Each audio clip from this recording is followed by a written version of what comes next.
नमस्ते साथियों, कैसे हैं आप सभी लोग। आप सभी लोग अच्छे हैं, स्वस्थ हैं और आपकी तैयारी जो है अच्छे तरीका से चल रही है, क्योंकि 15 मार्च से आप लोगों का एग्जाम होने वाला है।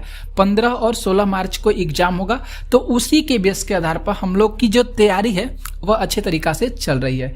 तो मैंने भी आज की क्लास में बहुत इम्पोर्टेंट जो टॉपिक है जो बीपीएससी के द्वारा रखा गया है, उस टॉपिक को लेकर आज की क्लास में हाजिर हुए हैं और उस टॉपिक से रिलेटेड प्रश्न करेंगे। मैंने इस टॉपिक से रिलेटेड एक वीडियो बना दिए हैं जिस पर बहुत अच्छा रिस्पांस मिला है आप लोगों के द्वारा। तो उस टॉपिक का नाम सुन लीजिए। उस टॉपिक का नाम हो जाएगा भारतीय स्वतंत्रता आंदोलन। इस टॉपिक से रिलेटेड जो है प्रश्न फेज 1 जो टीचर एग्जाम हुआ है उसमें फेज 1 और फेज 2 में इस टॉपिक से रिलेटेड 5 या 6 प्रश्न पूछे गए हैं। तो आप लोग सोच सकते हैं कि कितना इम्पोर्टेंट टॉपिक है। तो आइए हम लोग इस टॉपिक से रिलेटेड प्रश्नों को करते हैं। देखिएगा प्रश्न का लेवल कैसा होगा और बीपीएससी के द्वारा ये जो भी प्रश्न कराएंगे ये प्रश्न पूछे गए हैं। ठीक है, तो आप लोग पूरा देखिएगा जरूर और शेयर भी वीडियो को जरूर कर दीजिएगा। यहाँ पे अगर बात करेंगे प्रश्न संख्या पहला देखेंगे कि ए नेशन इन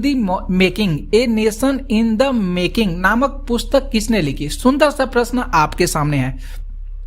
तो इसका जो सही उत्तर हो जाएगा, सही जवाब जो हो जाएगा सुरेंद्र नाथ बनर्जी। यहाँ पे सी ऑप्शन को हम लोग बंद करेंगे। सुरेंद्र नाथ जो बनर्जी हैं, इनके द्वारा एक पुस्तक की रचना की गई है और उस पुस्तक की रचना है a nation in the making. ठीक है, इसे याद कर दीजिएगा। एग्जाम का टाइम बहुत नजदीक है।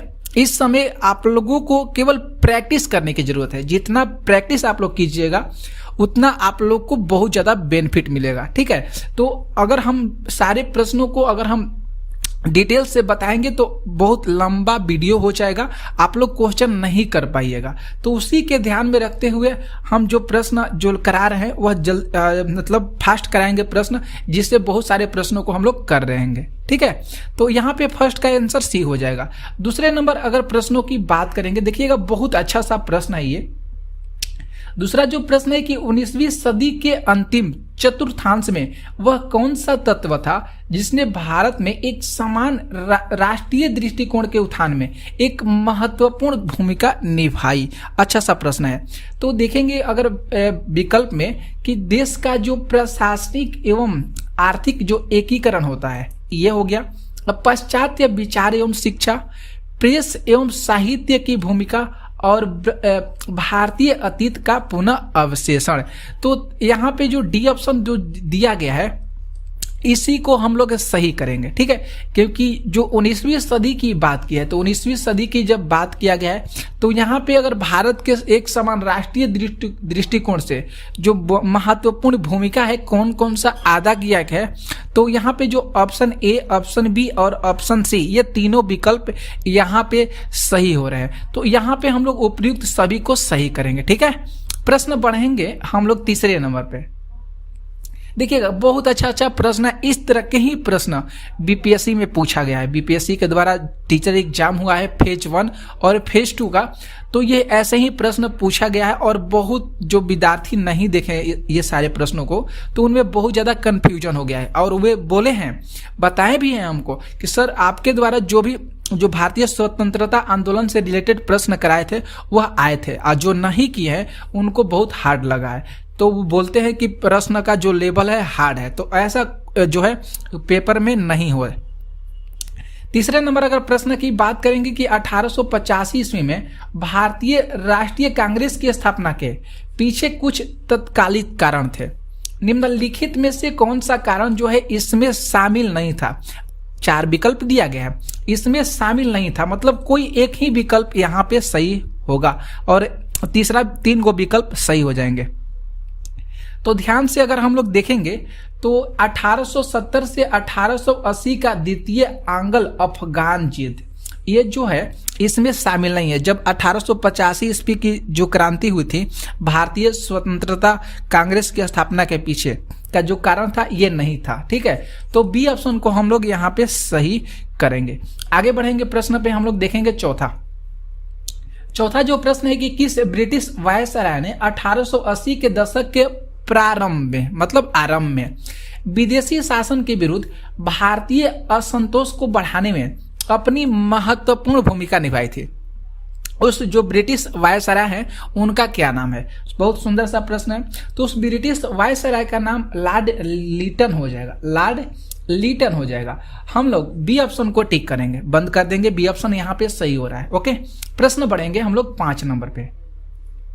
यहाँ पे जो 5 नंबर प्रश्न है कि लीटन द्वारा प्रस्तावित वैधानिक जनपद सेवा, जिसको स्टैट्यूटरी सिविल सर्विस के नाम से जाना जाता है, जिसके तहत परीक्षा की आयु 21 वर्ष से घटाकर 19 वर्ष कर दी गई थी, यह जो लागू हुआ था 21 वर्ष लागू हुआ था। तो ये जो है 1878 ईस्वी में लागू हुआ था। कब लागू हुआ था? तो 1878 ईस्वी में लागू हुआ था। प्रश्न बढ़ेंगे हम लोग 6 नंबर पे। 6 नंबर जो प्रश्न है कि इल्बर्ट विल विवाद जो है ये किस वायसराय के कार्यकाल में उभरा था? इल्बर्ट विल, बहुत अच्छा सा प्रश्न, बहुत इंपॉर्टेंट प्रश्न है ये। तो रिपन याद कीजिएगा, लॉर्ड रिपन के कार्यकाल में, लॉर्ड रिपन के कार्यकाल में इल्बर्ट विल विवाद जो है ये प्रस्तावित हुआ था। ओके, प्रश्न बढ़ेंगे हम लोग 7 पे। 7 जो प्रश्न है कि भारतीय संघ, इंडियन एसोसिएशन इसको कहा जाता है, इसके संस्थापक कौन थे? इनके संस्थापक का क्या नाम है? ऐसे भी प्रश्न पूछा जा सकता है कि भारतीय जो संघ है इसके संस्थापक का क्या नाम है, इसके संस्थापक कौन थे? माफ कीजिए, संस्थापक का नाम भी पूछा जाता है और संस्थापक के लेखक मतलब कौन थे ये पूछा जाता है। माफ कीजिएगा, लेखक नहीं होगा। तो इसके जो संस्थापक हो जाएंगे भारतीय संघ के, उनका नाम सुरेंद्रनाथ बनर्जी। डी ऑप्शन को हम लोग टिक करेंगे। यहाँ पे कौन हो जाएंगे? तो सुरेंद्रनाथ बनर्जी। प्रश्न बढ़ेंगे हम लोग 8 पे।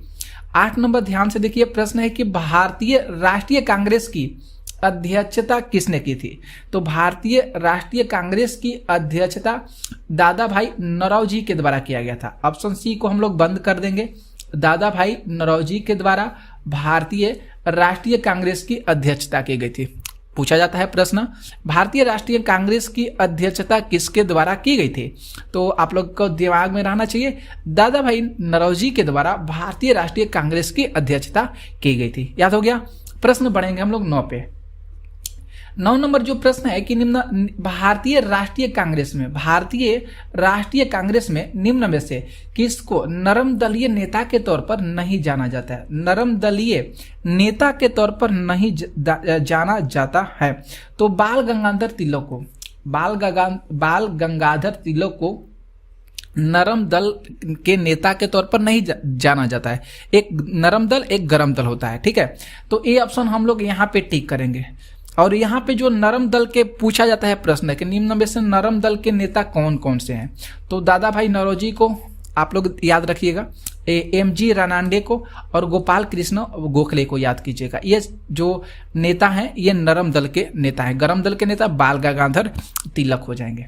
प्रश्न बढ़ेंगे 10 पे कि भारतीय राष्ट्रीय कांग्रेस की स्थापना किस वर्ष हुआ था?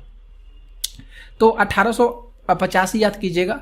1885 में भारतीय राष्ट्रीय कांग्रेस की स्थापना हुआ था। कब हुआ था भारतीय राष्ट्रीय कांग्रेस की स्थापना? तो 1885 में हुआ था। प्रश्न बढ़ेंगे हम लोग 11 पे। 11 प्रश्न है, देख लीजिए यहाँ पे कि निम्न में से कौन नरम पंक्तियों में नहीं थे, नरम पंक्तियों में शामिल नेता नहीं थे। अच्छा सा प्रश्न आपके सामने है। तो बाल गंगाधर तिलक हम बताएं, अभी बाल गंगाधर जो तिलक है ये हो जाएंगे, यहाँ पे सही हो जाएगा। प्रश्न बढ़ेंगे 12 नंबर पे। 12 नंबर देखिए, 12 नंबर जो प्रश्न है कि अधिकतर नरमपंथी नेता कौन थे? अधिकतर की बात आ गया है यहाँ पे, अधिकतर नरमपंथी यहाँ पे नेता कौन थे? तो अधिकतम की अगर बात करेंगे दोस्तों यहाँ पे कुछ ना, यहाँ पे अगर बात करेंगे इस प्रश्न में तो कुछ ऑप्शन भी गलत हो गया है। और यहाँ पे बात करेंगे कि कुछ यहाँ पे प्रश्न को टाइप करने में ही मिस्टेक हो गया है। तो यहाँ पे हम इस प्रश्न को रहने देते हैं। 12 नंबर जो प्रश्न है, 13 नंबर प्रश्न की ओर अगर हम लोग बढ़ेंगे तो ध्यान से देखिएगा। 13 नंबर प्रश्न है कि भारतीय राष्ट्रीय कांग्रेस के संस्थापक थे। एक हो गया, भारतीय राष्ट्रीय कांग्रेस के संस्थापक थे एक, ठीक है। तो अगर बात करेंगे यहाँ पे ग्रामीण क्षेत्रों से ये गलत है, शहरी क्षेत्रों से ये भी गलत है, दोनों ग्रामीण एवं शहरी क्षेत्रों से ये भी गलत हो जाएगा। तो आप लोग याद कीजिएगा असैनिक सेवक होना चाहिए। यहाँ पे जो भारतीय राष्ट्रीय कांग्रेस के संस्थापक एक असैनिक सेवक होते थे, असैनिक सेवक होते थे, यह ध्यान में रखिएगा, असैनिक सेवक होते थे। ठीक है, तो इसे ध्यान में रखिएगा। भारतीय राष्ट्रीय कांग्रेस के संस्थापक जो थे होते थे वह असैनिक सेवक होते थे। आगे प्रश्न बढ़ेंगे हम लोग 14 नंबर पे। 14 नंबर जो प्रश्न है कि 1905 में बंगाल विभाजन जो हुआ था ये किस वायसराय ने हुआ, किस वायसराय ने किया था? तो लॉर्ड कर्जन का नाम दिमाग पर होना चाहिए। लॉर्ड कर्जन ने किया था। किसने किया था? तो लॉर्ड कर्जन ने किया था। बंगाल विभाजन, बंगाल विभाजन कब हुआ था? तो बंगाल विभाजन 1905 ईस्वी में हुआ था। और जब बंगाल विभाजन हुआ था तो उस समय वायसराय कौन था? तो उस समय वायसराय जो था वह लॉर्ड कर्जन था। ठीक है, प्रश्न बढ़ेंगे 15 पे। 15 जो प्रश्न है कि निम्नलिखित में से इनको संगठन के आधार पर क्रमवार के रूप में सजाना है, क्रमवार के रूप में सजाना है। तो पहले बॉम्बे एसोसिएशन यहाँ पे सही हो जाएगा, पहले फर्स्ट होगा। ठीक है, इसके बाद अगर बात करेंगे तो इसके बाद इंडियन एसोसिएशन हो जाएगा तीसरे नंबर पर, इंडियन एसोसिएशन तीसरा हो जाएगा।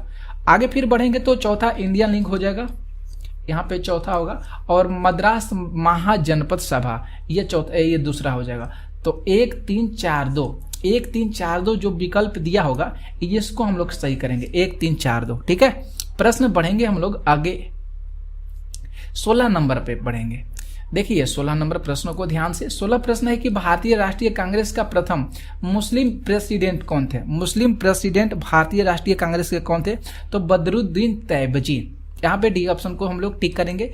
बदरुद्दीन तैयबजी ये जो थे भारतीय राष्ट्रीय कांग्रेस के नेता थे, लेकिन ये मुस्लिम प्रेसिडेंट नेता थे। डी ऑप्शन यहाँ पे सही होगा। 17 देखिएगा ध्यान से।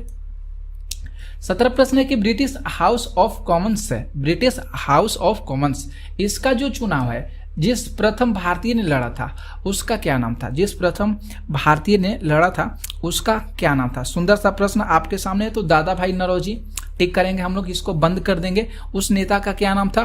तो उस नेता का नाम दादा भाई नौरोजी था। प्रश्न बढ़ेंगे हम लोग 18। देखिए अच्छा सा प्रश्न है, बहुत अच्छा सा प्रश्न, बहुत भयंकर सा प्रश्न है। किसने कहा था कांग्रेस पतन के लिए लड़खड़ा रही है? किसने कहा था कि कांग्रेस पतन के लिए लड़खड़ा रही है? मेरी सबसे बड़ी अभिलाषा जब तक मैं भारत में हूं, कांग्रेस की शांतिपूर्ण समाप्ति में मैं सहयोग करना चाहता हूं। ये जो एक कथन है ये किसके द्वारा कहा गया? सुंदर सा प्रश्न आपके सामने है। तो लॉर्ड कर्जन याद कीजिएगा। ये जो कथन है, वाणी है, ये किसके द्वारा स्टेटमेंट दिया गया है? तो ये लॉर्ड कर्जन के द्वारा कहा गया है कि कांग्रेस पतन के लिए लड़खड़ा रही है। मेरी सबसे बड़ी जो अभिलाषा है और जब तक और सबसे बड़ी अभिलाषा है और मैं जब तक भारत में हूं, कांग्रेस की जो शांतिपूर्ण है वह समाप्ति में सहयोग करना है। प्रश्न बढ़ेंगे 19 है कि भारतीय राष्ट्रीय कांग्रेस के 1905 के बाद बनारस अधिवेशन के अध्यक्ष कौन थे? तो गोपाल कृष्ण गोखले थे। कौन थे? गोपाल कृष्ण गोखले थे। सी ऑप्शन को हम लोग बंद कर देंगे। प्रश्न बढ़ेंगे हम लोग 20 नंबर पे। 20 नंबर प्रश्न है कि निम्नलिखित में से कौन भारतीय राष्ट्रीय कांग्रेस के स्थापना अधिवेशन में उपस्थित नहीं थे? जब भारतीय राष्ट्रीय कांग्रेस का स्थापना हुआ था तो उस समय अधिवेशन में कौन से नेता जो थे इसमें से उपस्थित नहीं थे? तो सुरेंद्रनाथ बनर्जी को हम लोग टिक करेंगे। देखिए सुरेंद्रनाथ बनर्जी को हम लोग टिक करेंगे। यूपीपीएससी में 1997 में ये जो प्रश्न है आया हुआ है। प्रश्न बढ़ेंगे 21 पे। 21 प्रश्न है कि भारतीय राष्ट्रीय कांग्रेस के पहले अध्यक्ष कौन थे? भारतीय राष्ट्रीय कांग्रेस के पहले अध्यक्ष कौन थे? तो डब्ल्यू.सी. बनर्जी को याद कीजिएगा। कौन थे दोस्तों? तो डब्ल्यू.सी. बनर्जी थे। बी ऑप्शन को हम लोग टिक करेंगे। 22 देखिएगा प्रश्न। 22 प्रश्न है कि भारत के पहले लोक संघ जिसको land holders society, land holders society, इसकी स्थापना किस वर्ष से की गई थी? लैंड होल्डर्स सोसाइटी की स्थापना किस वर्ष की गई थी? तो 1837 याद कीजिएगा। बहुत अच्छा सा प्रश्न है। लैंड होल्डर्स सोसाइटी की स्थापना किस वर्ष किया गया था? तो 1837 ईस्वी में किया गया था। क्लियर हो गया। प्रश्न बढ़ेंगे हम लोग आगे, देखिएगा 23 पे। 23 नंबर जो प्रश्न है कि लैंड होल्डर्स सोसाइटी की स्थापना किसके कल्याण के लिए की गई थी? लैंड होल्डर्स जो सोसाइटी है इसकी स्थापना जो है किसके कल्याण के लिए की गई थी? तो जमींदारों के कल्याण के लिए की गई थी। किसके कल्याण के लिए? जमींदारों के कल्याण के लिए की गई थी। और इसकी स्थापना कब हुआ था? तो इसकी स्थापना 37 ईस्वी में किया गया था, भारत के पहले लोक संघ के। प्रश्न पढ़ेंगे हम लोग 24वें। 24 नंबर जो प्रश्न है कि दादा भाई नौरोजी ने 1866 ईस्वी में ईस्ट इंडिया कंपनी एसोसिएशन की जो स्थापना है कहाँ किए थे? तो ये लंदन में किए थे। कहाँ पे किए थे? लंदन में किए थे। ऑप्शन ए को हम लोग बंद करेंगे। प्रश्न बढ़ेंगे 25 पे। 25 प्रश्न है कि 1870 ईस्वी में पूना सार्वजनिक सभा की स्थापना किसने की थी? पूना सार्वजनिक सभा की स्थापना 1870 ईस्वी में किसके द्वारा किया गया था? तो महादेव गोविंद रणांडे, याद कीजिएगा, महादेव गोविंद रणांडे के द्वारा 1870 ईस्वी में पूना सार्वजनिक सभा की स्थापना किया गया था। ठीक है, याद जरूर कर लीजिएगा, बहुत इंपॉर्टेंट चीज करा रहे हैं। और आप लोग इस वीडियो को, जो भी आप लोगों के पास ग्रुप होंगे उसमें जरूर इस वीडियो को शेयर कर दीजिएगा। प्रश्न बढ़ेंगे 26 प्रश्न आपके सामने है कि कथन दिया गया है और इस पर कथन पर विचार करना है और विचार करने के बाद देखना है कि यहाँ पे कौन सा कथन सही हो रहा है। तो देखेंगे तो भारतीय राष्ट्रीय कांग्रेस का प्रथम अधिवेशन कलकत्ता में हुआ था, जो कि गलत है।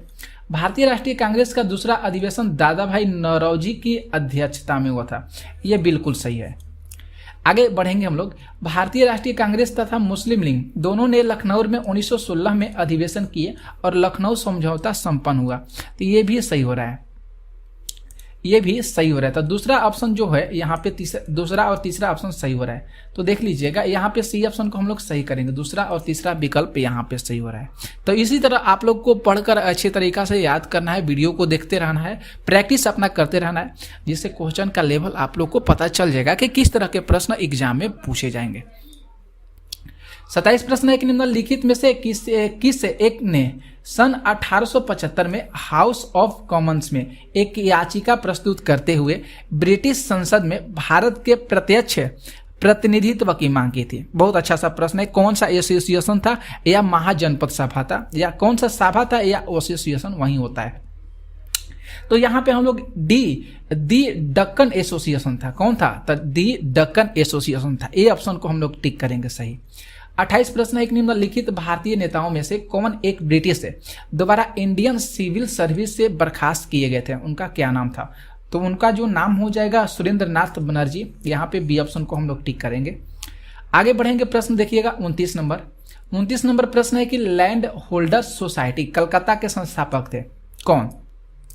जो लैंड होल्डर सोसाइटी है, अभी जस्ट आप लोगों को बताएं लैंड होल्डर सोसाइटी के बारे में, बहुत अच्छा सा बताएं, आप लोग को याद भी हो गया है होगा। ठीक है, लैंड होल्डर सोसाइटी जिसकी स्थापना 1837 ईस्वी में हुआ था और इस की स्थापना के जो कल्याण के लिए, जमींदारों का कल्याण के लिए इसको बनाया गया था। तो यही पूछा जाता है कि लैंड होल्डर सोसाइटी जो है ये कलकत्ता में हुआ था और इसमें जो कलकत्ता में हुआ था तो इसके संस्थापक द्वारिका नाथ टैगोर थे। यहाँ पे बी ऑप्शन को याद कीजिएगा, इसके संस्थापक कौन थे? तो द्वारिका नाथ टैगोर थे। आगे बढ़ेंगे। प्रश्न हम लोग 30 नंबर पर देखिए, मिलान करने वाला अच्छा सा प्रश्न है। 30 है कि मिलान करना है, यहाँ पे संस्था और इसका स्थापना वर्ष दिया गया, तो ध्यान में रखिएगा, आप लोग को हम मिलान करके बता रहे हैं। जो बंगाल ब्रिटिश से इंडिया सोसाइटी है, इसकी स्थापना जो हुआ था 1843 ईस्वी में हुआ था। ठीक है, मद्रास नेटिव एसोसिएशन 1852, पूना सार्वजनिक सभा 1876 जो अभी हम लोग पढ़े हैं, इंडियन एसोसिएशन 1876, ये भी जो हम अभी आप लोग को बताएं। तो इसे ध्यान में रखिएगा, बहुत बार एग्जाम में आया हुआ है दोस्तों, तो बहुत आप लोग से रिक्वेस्ट है कि जरूर आप लोग याद कीजिए, आप लोग से हम रिक्वेस्ट करें कि याद जरूर करिएगा। 31 प्रश्न ध्यान से देखिएगा, यह भी मिलान करने वाला है। मद्रास महाजनपद सभा, Bombay president association, India association और कांग्रेस एसोसिएशन। ठीक है, तो हम लोग वही वाला जो विकल्प अभी सही हुआ, मद्रास महाजनपद सभा, मद्रास महाजनपद सभा 1884 हो जाएगा, Bombay president association 85, Indian association 76 और कांग्रेस जो हो जाएगा 1885 हो जाएगा। ठीक है, तो इस तरह आप लोग को जरूर ध्यान में रखना होगा। 32 देखेंगे, प्रश्न है कि सुरेंद्र नाथ बनर्जी और आनंद मोहन बोस ने कांग्रेस के जन्म के पहले, किसके जन्म के पहले? तो कांग्रेस के जन्म के पहले किस राष्ट्रवादी पार्टी की स्थापना की, जो कांग्रेस के पूर्ववर्ती संगठनों में से सबसे अधिक महत्वपूर्ण माना जाता है? तो इंडियन एसोसिएशन याद कीजिएगा। कौन सा? तो इंडियन एसोसिएशन। आगे बढ़ेंगे। 33 देखिए प्रश्न, 33 प्रश्न है कि इंडियन एसोसिएशन ने किस मुद्दे पर सर्वप्रथम आंदोलन शुरू किए थे। तो जो उनका जो आंदोलन शुरू हुआ था वह था भारतीय प्रशासनिक सेवा के नियम में सुधार और परीक्षा में बैठने की अधिकतम उम्र बढ़ाने के लिए ये आंदोलन को शुरू किया गया था। तो ए ऑप्शन को हम लोग बंद करेंगे, टिक करेंगे, सही होगा। 34 देखिए प्रश्न। 34 प्रश्न है कि इंडियन एसोसिएशन द्वारा कलकत्ता में आयोजित अखिल भारतीय राष्ट्रीय सम्मेलन कब हुआ था, किस वर्ष हुआ था। तो ये 1883 में हुआ था। किस वर्ष हुआ था, तो ये 1883 में हुआ था। प्रश्न बढ़ेंगे 35 प्रश्न है कि भारतीय राष्ट्रीय कांग्रेस के साथ इंडियन एसोसिएशन का विलय कब हुआ था। तो ये विलय जो हुआ था 1886 में हुआ था। विलय कब हुआ था, तो 1886 में हुआ था। इसको हम लोग बंद करेंगे, ठीक है। देखिए 36 प्रश्न देखिएगा ध्यान से। 36 प्रश्न है कि यहाँ पे मिलान करने वाला आ गया है, तो इसको हमने छोटा कर दिया क्योंकि ये बहुत बड़ा हो जा रहा था, जिससे समझ में नहीं आ पाता आप लोगों को। तो कांग्रेस के उद्यम संबंधी जो मत है और उसके जो प्रतिपादक हैं उसी से रिलेटेड हम लोग देखेंगे। जो रहस्यमय उद्यम है, यहाँ पे पटाभी सीतारमैया का हो जाएगा, ये इनके प्रतिपादक हो जाएंगे। थियोसोफिस्टो की योजना जो है एनी बेसेंट का हो जाएगा। डफरिन की जो षड्यंत्रकारी दिमाग की उपज है ये WC बनर्जी। और सुरक्षा कपाट का सिद्धांत लाला लाजपत राय। बहुत इंपॉर्टेंट है, VVI कह सकते हैं। तो इसे ध्यान में रखिएगा आप लोग, और आप लोग से निवेदन हम कर रहे हैं कि आप लोग इसे जरूर याद कर लीजिएगा, बहुत इंपॉर्टेंट है, ठीक है। आगे देखिएगा 37 प्रश्न है कि भारतीय राष्ट्रीय कांग्रेस के प्रथम सत्र की बैठक में कितने प्रतिनिधियों ने भाग लिया था। तो 72 प्रतिनिधि भाग लिए थे। कितने, तो 72 प्रतिनिधि भाग लिए थे। 38 प्रश्न है कि निम्नलिखित में से किसने भारतीय राष्ट्रीय कांग्रेस की अध्यक्षता 2 बार किए थे। तो दादा भाई वेडरबन हो जाएंगे ना, वेडरबन हो जाएंगे। वेडरबन जो थे ये भारतीय राष्ट्रीय कांग्रेस की अध्यक्षता 2 बार किए थे, ठीक है। 39 देखेंगे प्रश्न है कि किसने कहा कि ब्रिटिश शासन एक जो है अस्थाई, बढ़ता हुआ और लगातार बढ़ता हुआ विदेशी आक्रमण है जो धीरे धीरे सही मगर पूरी तरह से देश को नष्ट कर रहा है। ये किसका कथन है, तो दादा भाई नौरोजी का कथन हो जाएगा। किसका, तो दादा भाई नौरोजी का कथन हो जाएगा। 40 प्रश्न है कि निम्नलिखित में से किसने एक सार्वजनिक भाषण में राष्ट्रीय कांग्रेस पर हमला किए और उसे जनता के एक बहुत सूक्ष्म भाग, जिसको कह सकते हैं माइक्रो मिनोरिटी का प्रतिनिधित्व बताकर उसकी हंसी मजाक उड़ाए। तो ये जो कथन हो जाएगा डफरिन का हो जाएगा। किसका, तो डफरिन का हो जाएगा। 41 देखिए प्रश्न, अच्छा सा प्रश्न है, बहुत इंपॉर्टेंट है। किसने कहा कि मुझे खुशी है कि कांग्रेस जो है ये बराबर नीचे की ओर जा रही है क्योंकि ये राजद्रोही संस्था है और इसके नेता जो है संदिग्ध चरित्र के लोग हैं। ये कथन जो है किसके द्वारा कहा गया, तो ये कथन जो है एल्गिन द्वितीय के द्वारा कहा गया था। किसके द्वारा, एल्गिन द्वितीय के द्वारा। 42 देखिए प्रश्न। 42 प्रश्न है, निम्नलिखित में से कौन कांग्रेस के विरोधी थे। कांग्रेस के विरोधी इसमें से कौन थे, बहुत सुंदर सा प्रश्न आपके सामने है। तो सैयद अहमद खान बनारस के राजा शिव प्रसाद, हैदराबाद के नवाब और दिनसा मानकजी पेटिट, ये चारों जो नेता थे ये कांग्रेस के विरोधी थे। ऑप्शन दिया होगा, देख लीजिए। ऑप्शन दिया गया है पहला, दूसरा, तीसरा और चौथा दिया गया है। 43 प्रश्न है कि उदारवादियों की कार्यपत्ति के साधन क्या थे। तो उदारवादियों के जो कार्यपत्ति के साधन थे वह प्रार्थना, याचना और विरोध, तीनों याद कीजिएगा। प्रार्थना, याचना और विरोध तीनों थे। 44 देखिए प्रश्न। 44 प्रश्न है कि उदारवादियों की कार्य पद्धति को किसने भिखमंगी राजनीति की संज्ञा दी थी। तो उग्रवादियों ने खुद दी थी। उदारवादियों की जो कार्य पद्धति है भिखमंगी राजनीति उग्रवादियों के द्वारा दिया गया था, ठीक है। और 45 प्रश्न देख लीजिए कि ब्रिटिश साम्राज्य के अंतर्गत स्वशासन की मांग, किसकी मांग, स्वशासन की मांग सबसे पहले किसने और कब की थी। सुंदर सा प्रश्न आपके सामने है। तो जो स्वशासन की मांग दादा भाई नौरोजी के द्वारा 1904 ईस्वी में किया गया था। कब, तो 1904 में दादा भाई नौरोजी के द्वारा। तो आज ही 45 प्रश्न करेंगे और आगे करेंगे तो बहुत वीडियो लंबा हो जाएगा। तो 45 प्रश्न आप लोग बताइएगा कि लेवल कैसा था प्रश्नों का और कितने इंपॉर्टेंट प्रश्न थे ये, ठीक है। तो हम लोग शाम को मिलेंगे क्योंकि टाइम इस बार नहीं मिल पा रहा है, लेकिन शाम को आप लोग को लेक्चर जरूर मिलेगा। उस वीडियो को भी जरूर देखिएगा, वो भी प्रीवियस ईयर के प्रश्न होंगे, ठीक है। तो मिलेंगे शाम में ऐसे ही धमाकेदार प्रश्नों के साथ। तो आप लोग इस चैनल पर बने रहिएगा। तब तक के लिए जय हिंद, जय भारत। नमस्ते साथियों, कैसे हैं आप सभी लोग? आप सभी लोग अच्छे हैं, स्वस्थ हैं? तो आज हम आपके लिए जो इम्पोर्टेंट एक टॉपिक लेकर हाजिर हुए हैं और उस टॉपिक से ही रिलेटेड महत्वपूर्ण प्रश्नों को करने वाले हैं जो एग्जाम के व्यू से बहुत इम्पोर्टेंट है। जो बिहार टीचर एग्जाम जो फेज 1 और फेज 2 का एग्जाम जो हुआ है उसमें यहाँ से प्रश्न जो है बहुत बार पूछा गया है, बहुत जो है प्रश्न आया हुआ है इस टॉपिक से।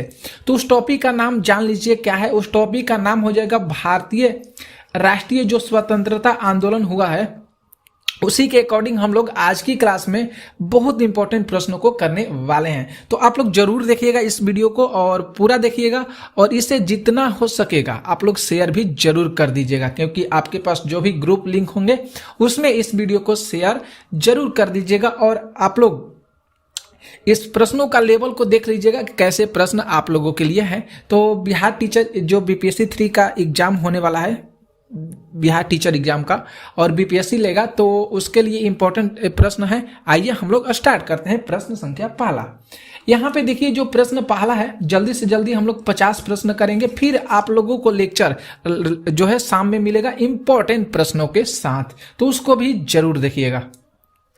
प्रश्न यहाँ पे जो है कि महात्मा गांधी ने सत्याग्रह क्रियाविधि सबसे पहले कहाँ प्रयोग की है? सुंदर सा प्रश्न आपके सामने है। तो राइट आंसर यहाँ पे हम लोग सही करेंगे, चंपारण में शुरू किया है। राइट आंसर यहाँ पे जो बी होगा ये सही होगा, क्योंकि जो महात्मा गांधी जी हैं इन्होंने सत्याग्रह क्रियाविधि जो सबसे पहले शुरू किए हैं, ये जो शुरू किए हैं ये चंपारण में शुरू किए हैं। क्लियर भैया? तो हम लोग अगर आपको हम सारे प्रश्नों का डिटेल से बताते चलेंगे तो 50 प्रश्न है तो सोच सकते हैं वीडियो लंबा हो जाएगा। तो इसलिए अभी हम लोग के पास कुछ ही समय है और 15 तारीख से आपका एग्जाम होने वाला है, तो इस समय प्रैक्टिस की जरूरत है। प्रैक्टिस हम लोग करेंगे केवल, ठीक है। दूसरे नंबर अगर प्रश्न की बात करेंगे तो अंग्रेज पुलिस अफसर कैप्टन साडर्स किसके द्वारा गोली से मारा गया था? बहुत सुंदर सा प्रश्न आपके सामने है। तो भगत सिंह के गोली के द्वारा जो अंग्रेज पुलिस के जो कैप्टन थे उनका नाम जो था कैप्टन साडर्स, इनको जो है भगत सिंह ने गोली मारकर आत्महत्या कर दिए थे। तो डी ऑप्शन यहाँ पे सही होगा, ठीक है। आगे बढ़ेंगे हम लोग तीसरे नंबर प्रश्नों को। यहाँ पे तीसरा प्रश्न है कि जय हिंद का नारा किसने दिया था? जय हिंद का नारा किसने दिए थे? तो सुभाष चंद्र बोस। यहाँ पे ए ऑप्शन को हम लोग टिक करेंगे, सुभाष चंद्र बोस के द्वारा जय हिंद का नारा दिया गया था। आगे देखेंगे प्रश्न हम लोग चौथा। यहाँ पे ध्यान से देखिएगा, चौथा जो प्रश्न है कि निम्नलिखित में से किस वर्ष में मुस्लिम लीग ने एक पृथक राष्ट्र का संकल्प जो हो जाएगा, देख सकते हैं पाकिस्तान प्रस्ताव। यहाँ पे जो पृथक राष्ट्र का संकल्प है वह पाकिस्तान प्रस्ताव है। इसको कब स्वीकार किया गया था? प्रश्न आपके सामने बहुत अच्छा है। तो इसको जो स्वीकार किया गया था वर्ष 1940 में, वर्ष 1940 ईस्वी में इसको स्वीकार किया गया था। तो बहुत इंपॉर्टेंट है। आगे बढ़ेंगे हम लोग, प्रश्न आगे हम लोग देखेंगे 5 नंबर प्रश्नों को। देखिए यहाँ पे जो 5 नंबर प्रश्न है कि वर्ष 1947 के बाद निम्नलिखित में से किस राज्य को भारत संघ में सैनिक कार्रवाई द्वारा बलपूर्वक मिलाया गया था? बहुत सुंदर सा प्रश्न है। सैनिक कार्रवाई के द्वारा मतलब सैनिकों के द्वारा जो बलपूर्वक जो है इसको जो है मिलाया गया था भारत संघ में। तो यहाँ पे अगर बात करेंगे तो राइट आंसर यहाँ पे सही होगा, हैदराबाद में मिलाया गया था। कहाँ पे मिलाया गया था? तो हैदराबाद में मिलाया गया था। प्रश्न बढ़ेंगे हम लोग 6 नंबर पे। 6 नंबर जो प्रश्न है कि किसने कहा था कि तुम मुझे खून दो मैं तुम्हें आजादी दूंगा? किसने कहा था कि तुम मुझे खून दो मैं तुम्हें आजादी दूंगा, लाकर आजादी दूंगा? तो सुभाष चंद्र बोस के द्वारा। किसके द्वारा? तो सुभाष चंद्र बोस के द्वारा जो है ये नारा दिया गया था। प्रश्न हम लोग बढ़ेंगे 7 नंबर प्रश्न पे। यहाँ पे जो 7 प्रश्न है कि देशबंधु की उपाधि किससे संबंधित है? देशबंधु की उपाधि किस व्यक्ति से संबंधित है? ये भी प्रश्न इस तरह से बन सकते हैं। तो हम लोग यहाँ पे बी ऑप्शन को सही कहेंगे, चित्तरंजन सीआर दास है या चित्तरंजन दास भी ऑप्शन में देखने को मिलता है। तो देशबंधु की उपाधि चित्तरंजन दास, देशबंधु की उपाधि चित्तरंजन दास, ठीक है। बढ़ेंगे हम लोग आगे। प्रश्न 8 जो है कि कांग्रेस का 1929 का अधिवेशन जिसमें पूर्ण स्वराज का लक्ष्य घोषित किया गया था, यह कहां पे हुआ था? सुंदर सा प्रश्न आपके सामने है, ये कहां पे हुआ था? जो कांग्रेस का जो 1919 का अधिवेशन हुआ था, ये भी प्रश्न पूछा जाता है कि कांग्रेस का प्रथम अधिवेशन कब हुआ था? तो कांग्रेस का प्रथम अधिवेशन 1929 में हुआ था, ठीक है। उसमें किस चीज का लक्ष्य को घोषित किया गया था? तो उसमें जो है पूर्ण स्वराज को घोषित किया गया था। इस तरह के भी प्रश्न पूछे जा सकते हैं। कहां पर घोषित किया गया था ये बताना है। तो लाहौर, कहां पे घोषित किया गया था? तो लाहौर में घोषित किया गया था। तो इस तरह के देखिए, एक प्रश्न से 3 टाइप के प्रश्न बन सकते हैं। कांग्रेस का पहला अधिवेशन कब हुआ था? 1929 में अधिवेशन हुआ था।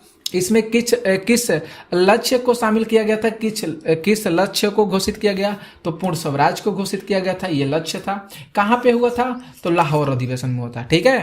प्रश्न बढ़ेंगे हम लोग 9 प्रश्न है कि कांग्रेस ने भारत छोड़ो आंदोलन का प्रस्ताव किस वर्ष पारित किया था? बहुत सुंदर सा प्रश्न आपके सामने स्क्रीन पे है। तो 1942 याद कीजिएगा, 1942 में भारत छोड़ो आंदोलन हुआ था। ये किसके द्वारा प्रस्ताव किया गया था? तो भारत छोड़ो आंदोलन जो है ये कांग्रेस के द्वारा प्रस्ताव किया गया था। ओके, तो भारत छोड़ो आंदोलन कब हुआ था पूछा जा सकता है। तो भारत छोड़ो आंदोलन 1942 ईस्वी में हुआ था। क्लियर। प्रश्न बढ़ेंगे हम लोग 10 नंबर पे।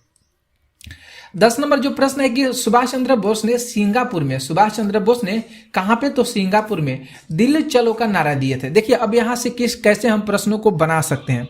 तो 1943 आप लोग ध्यान में रखिएगा, 1943 में। अब यहां से प्रश्न कैसे पूछे जा सकते हैं? तो दिल्ली चलो का नारा किसने दिए थे? तो दिल्ली चलो का नारा सुभाष चंद्र बोस दिए थे। कब दिए थे? तो 1943 में। ये कहां पे दिए थे? तो ये सिंगापुर में दिए थे। क्लियर। आगे बढ़ेंगे प्रश्न हम लोग 11 पे। 11 प्रश्न है कि सुमेलित करना है, मिलान करना है। सूची 1 और सूची 2 दिया गया। तो बहुत इंपॉर्टेंट चीज है। अब्दुल गफार खान के नाम से कौन जाने जाते हैं व्यक्ति? सुभाष चंद्र बोस, मोहनदास करमचंद गांधी और रविंद्रनाथ टैगोर। तो आपके सामने है स्क्रीन पर, देखिए यहाँ पे हमने मिलान, डायरेक्ट आप लोगों को हम मिलान करके बताएंगे कि जो अब्दुल गफार खान है इनको किस नाम से जाना जाता है, इनको किस नाम से पुकारा जाता है, सुभाष चंद्र बोस को किस नाम से पुकारा जाता है, महात्मा गांधी को किस नाम से पुकारा जाता है, और उसी प्रकार रविंद्रनाथ जो टैगोर है उनको किस नाम से पुकारा जाता है। तो ठीक है, चलिए हम लोग देखते हैं। अब्दुल गफार खान को सीमांत गांधी के नाम से पुकारा जाता है। यहाँ पे ए का दूसरा सही हो रहा है, ए का दूसरा सही हो रहा है। अब्दुल गफार खान को किस नाम से जाना जाता है? सीमांत गांधी के नाम से। सुभाष चंद्र बोस को किस नाम से जाना जाता है? नेताजी के नाम से जाना जाता है। किस नाम से जाना जाता है? तो नेताजी के नाम से जाना जाता है। तो बी का तीसरा सही हो गया। आगे बढ़ेंगे हम लोग। मोहनदास करमचंद गांधी को महात्मा गांधी के नाम से जाना जाता है। तो हम लोग सी का ऑप्शन पहला सही करेंगे।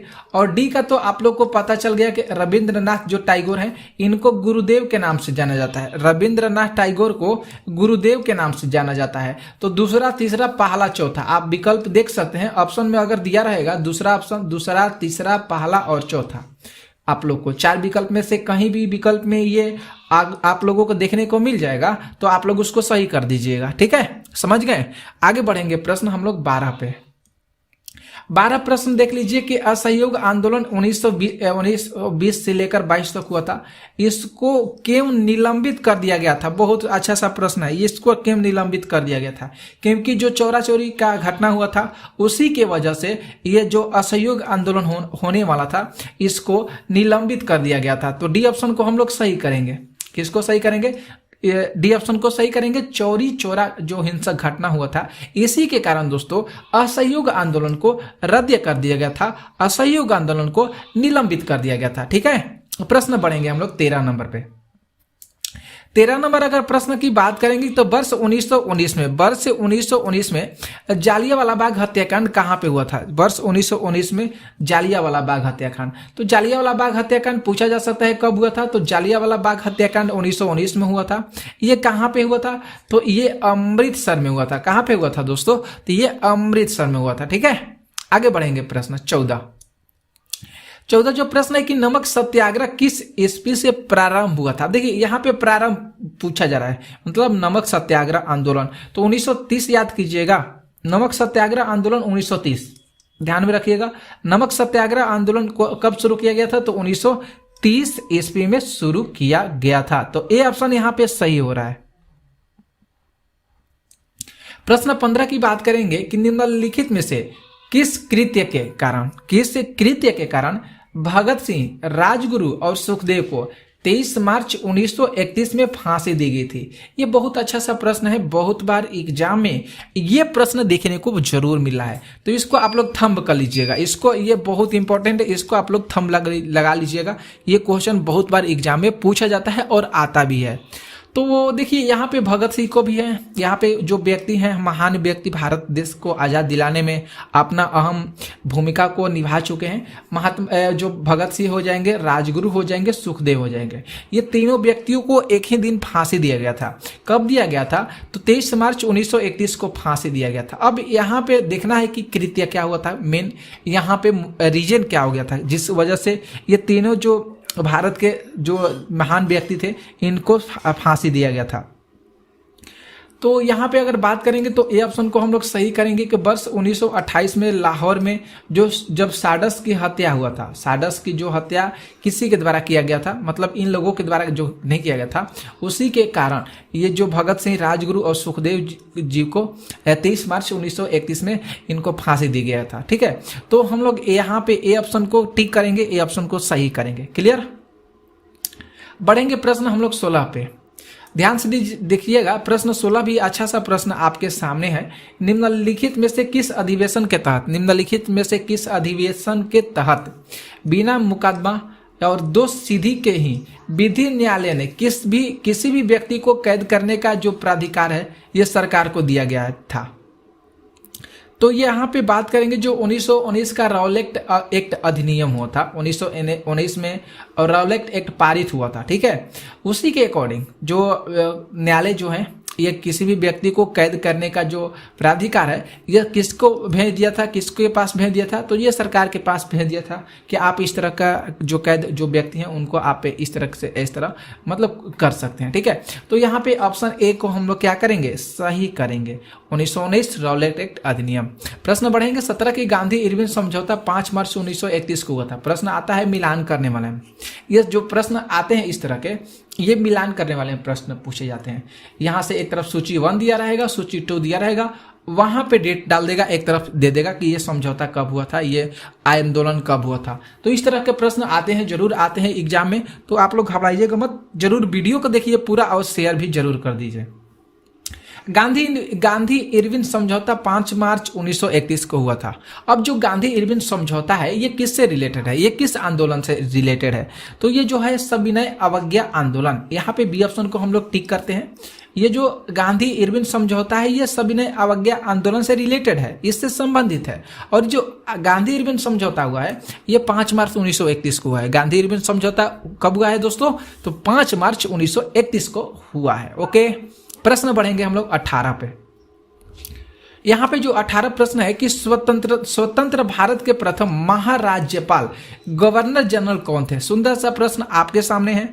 तो स्वतंत्र भारत के प्रथम महाराज्यपाल जो गवर्नर जनरल है उनका नाम लॉर्ड माउंटबेटन हो जाएगा। यहाँ पे बी को सही करेंगे, क्या हो जाएगा नाम? लॉर्ड माउंटबेटन हो जाएगा। प्रश्न बढ़ेंगे हम लोग 19 पे। 19 प्रश्न है कि किस अधिनियम में माफ कीजिएगा, किस अधिनियम में पहली बार भारत के लिए संघीय संरचना को प्रस्तुत किया गया था?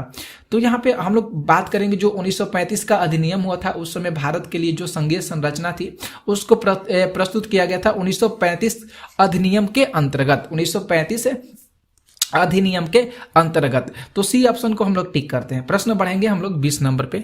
20 नंबर प्रश्न है कि काकोरी रेल जो डकैती कांड हुआ था इसके नायक कौन थे, इसके हीरो कौन थे भैया, जो ये डकैती करवाए थे काकोरी ट्रेन में? तो इसके जो हीरो माने जाते हैं वह राम प्रसाद बिस्मिल्ला को माना जाता है। किसको? राम प्रसाद बिस्मिल्ला को माना जाता है। ठीक, माना जाता है। काकोरी जो ट्रेन डकैती कांड हुआ था उसके नायक कौन थे? तो राम प्रसाद बिस्मिल थे। ओके, प्रश्न चलेंगे हम लोग 21 पे। 1919 के अधिनियम में द्वैध शासन धारणा को जिस व्यक्ति ने परिचित कराया उस व्यक्ति कौन था? वह कौन था? उस व्यक्ति का क्या नाम था? 1919 के अधिनियम में बोला है। तो यहाँ पे हम लोग चेम्सफोर्ड को सही करेंगे। कौन सा वह व्यक्ति कौन था? तो चेम्सफोर्ड ही था। ठीक है, शेयर कर दीजिएगा दोस्तों, आप लोग के पास जो भी ग्रुप लिंक होंगे और वीडियो पूरा देखिएगा, बहुत इंपॉर्टेंट सवाल करा रहे हैं आप लोगों को। 22 देखिए प्रश्न है कि निम्नलिखित में से किसने 23 फरवरी 1946 को जो रॉयल इंडियन नेवी के विद्रोहियों को आत्मसमर्पण के लिए राजी किया गया था। आत्मसमर्पण के लिए इंडिया जो रॉयल इंडियन नेवी है उनको जो है राजी किया गया था। तो देखेंगे यहाँ पे जो सही होगा ऑप्शन नंबर जो सी होगा ये सही होगा, वल्लभ भाई पटेल और मोहम्मद अली जिन्ना। वल्लभ भाई पटेल और मोहम्मद अली जिन्ना को 23 फरवरी 1946 को रॉयल जो इंडियन नेवी के विद्रोहियों उनको आत्मसमर्पण के लिए राजी किया गया था। ठीक है, तो सी ऑप्शन हम लोग यहाँ पे सही करेंगे। 23 देखेंगे प्रश्न है कि 20 सितंबर 1932 को जो परवदा जेल है इसमें महात्मा गांधी ने आमरण अनशन किसके विरोध में किया थे? जो अनशन पर बैठ गए थे जो महात्मा गांधी, ये कौन से जेल में अनशन पर बैठ गए थे? तो परवदा जेल में बैठ गए थे। इसका मतलब विरोध किया गया था, किसके कारण ये विरोध किया गया था, क्यों बैठे थे महात्मा गांधी जी? तो जो रैमसे मैकडोनाल्ड के सांप्रदायिक जो पंचायत है इसी के अकॉर्डिंग जो महात्मा गांधी जी हैं वह अनशन पर बैठ गए थे। ठीक है, तो जो रैमसे मैकडोनाल्ड के सांप्रदायिक जो पंचायत है इसी के अंतर्गत के विरोध। तो ध्यान में रखिएगा सी ऑप्शन सही होगा। यहाँ ये जो प्रश्न अभी आप लोगों को कराए हैं 23 तक ये बहुत इंपॉर्टेंट है, बहुत इंपॉर्टेंट है। कई बार एग्जाम में प्रश्न पूछा गया, एसएससी के एग्जाम में तो कहीं नहीं सकते हैं, ये प्रश्न बहुत बार एसएससी के एग्जाम में पूछा जा रहा है। ठीक है, तो ध्यान में रखिएगा भारतीय स्वतंत्रता आंदोलन से एग्जाम में प्रश्न जरूर आते हैं क्योंकि ये बहुत अहम भूमिका रोल अदा करता है। जो भी एग्जाम होते हैं, जो भी कॉम्पिटिटिव एग्जाम होते हैं, प्रश्न पढ़ेंगे हम लोग 24 नंबर, देखिएगा ध्यान से। 24 जो प्रश्न है कि 1939 में पहली बार महात्मा गांधी ने देशी राज्य को नियंत्रित जन संघर्ष चलाने की विशेष तकनीकी को अपनाया था। ठीक है, उन्होंने अपने एक निकट जो सहयोगी हैं उनको सत्याग्रह करने की इजाजत भी दी थी। वह निक सहयोगी का क्या नाम था? वह निक जो सहयोगी थे ये उनका क्या नाम था? तो राजकोट में जो वल्लभ भाई पटेल जी हैं, यहाँ पे जो सी ऑप्शन दिया गया है इसको सही करेंगे। वह निक सहयोगी का नाम हो जाएगा वल्लभ भाई पटेल। ये कहाँ के थे? तो राजकोट के थे, राजकोट में रहते थे। प्रश्न बढ़ेंगे हम लोग 25 पे। कह रहा है कि निम्नांकित आंदोलन में किसमें महात्मा गांधी के रूप में पहली बार गांधी ने भूख हड़ताल को एक हथियार प्रयोग किया था? मतलब उस समय जब आंदोलन हो रहा था तो पहली बार जो महात्मा गांधी जी हैं ये भूख हड़ताल मतलब लेकर एक हथियार के रूप में प्रयोग किए। तो ये कब किए थे? ये प्रश्न पूछा जा रहा है। तो 1918 का जो अहमदा मिल मजदूर हड़ताल था उसी समय ये किया गया था, भूख हड़ताल 1918 में। तो सी ऑप्शन को हम लोग यहाँ पे टिक करते हैं, सही करते हैं। 26 देखेंगे, कह रहा है कि जालियांवाला बाग में गोली चलाने का आदेश किसको दिया गया, किसने दिया था? तो जो यहाँ पे जो सी ऑप्शन होगा जनरल डायर, वो डायर यहाँ पे दिया गया सी ऑप्शन। इसने जालियांवाला बाग में जो है गोली चलाने का निर्देश दिया था, अंग्रेज था। आगे बढ़ेंगे प्रश्न जो 27 है, महात्मा गांधी को सर्वप्रथम राष्ट्रपिता किसने कहा है? तो महात्मा गांधी जी को जो सर्वप्रथम राष्ट्रपिता कहे थे सुभाष चंद्र बोस कहे थे। कौन कहे थे? तो सुभाष चंद्र बोस कहे थे। आगे देखेंगे प्रश्न जो 28 है कि क्रिप्स मिशन 1942 में हुआ था। ध्यान में रखिएगा प्रश्न पूछा जाता है क्रिप्स मिशन 1942, असहयोग आंदोलन 1942 में सफलता होने का सबसे महत्वपूर्ण जो कारण को बताया गया है, यहाँ पे कौन सा उस कारण हो रहा है? तो यहाँ पे जो कारण हो रहा है कि जो क्रिप्स का ग्रहण करने या छोड़ देने वाला जो दृष्टिकोण है ये यहाँ पे सही ऑप्शन को टिक कर रहा है, सही बता रहा है। प्रश्न बढ़ेंगे 29 नंबर। कह रहा है प्रश्न कि भारतीय राष्ट्रीय कांग्रेस के सबसे अधिक समय तक अध्यक्ष कौन रहे थे? बहुत सुंदर सा प्रश्न है। अध्यक्ष कौन रहे थे? तो अब्दुल कलाम जो आजाद दिया गया है ऑप्शन में, अब्दुल कलाम आजाद थे। कौन? तो अब्दुल कलाम आजाद। प्रश्न बढ़ेंगे हम लोग 30 नंबर पे, देखिए ध्यान से। प्रश्न है कि 15 अगस्त 1947 को भारत ने पहली आजादी का जश्न मनाया था, तब महात्मा गांधी उस समय कहाँ थे? तो उस समय महात्मा गांधी कोलकाता में थे। कहाँ पे थे महात्मा गांधी? तो कोलकाता में थे। प्रश्न बढ़ेंगे हम लोग 31 पे। प्रश्न 31 है कि भारत एवं पाकिस्तान का विभाजन किस योजना के तहत हुआ था? तो जो ये योजना का नाम हो जाएगा माउंटबेटन योजना। यहाँ पे ए ऑप्शन को हम लोग टिक करेंगे। जो भारत पाकिस्तान का विभाजन है ये माउंटबेटन योजना के अंतर्गत हुआ है। ठीक है। 32 प्रश्न है कि महात्मा गांधी जी की हत्या कब हुआ था? तो महात्मा गांधी जी की हत्या 30 जनवरी 1948 कब हुआ था? तो 30 जनवरी 1948 ईस्वी में हुआ था।